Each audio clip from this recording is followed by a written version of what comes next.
Welcome back to PHLster's YouTube channel. In this video, we are addressing common appendix carry mistake number 6, which is the final mistake within this series, and that is carrying too much gun for your concealment sweet spot. Carrying a gun that is larger than your available concealment space is going to present challenges for you.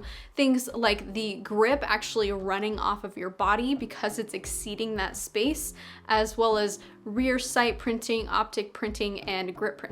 My husband and I came up with this idea when we realized that his Glock 34 that he was carrying looked proportionally smaller on him than my Glock 48 did on me. And when we did the math, we actually realized that we were correct. Proportionally, a Glock 34 was actually smaller on his body than the Glock 48 is on mine. The dimension we found that makes the biggest difference in ease of concealment is the ratio between the height of your gun from the bottom of the magazine to the top of the slide or optic, and the distance across the front of your body between your two hip bones.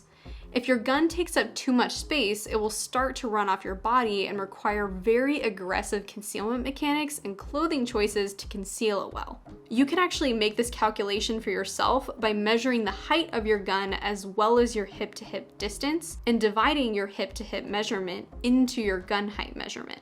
This should tell you what percentage of space your gun is occupying between your hips.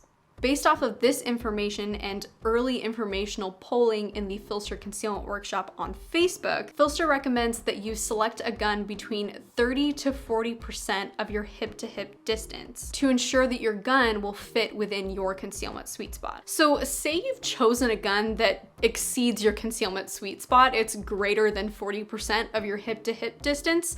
How can we now take that gun and produce acceptable concealment results? The answer is everything. You're going to have to really invest some time and effort into really dialing in your concealment setup, as well as learning about concealment mechanics and the best way to apply them to your body. To dive into concealment mechanics more in depth, we would recommend viewing our concealment mechanics playlist here on YouTube, as well as going to the basics of concealment mechanics on our website, where you're going to be able to really start sifting through all of that information and start applying it to your body and your concealment setup. Thanks for watching this series. If it was helpful for you, please comment down below and let us know which tip made all the difference for you. And if you still have questions, please comment down below and let us know what those are so that we can continue making relevant content to help solve your concealment challenges.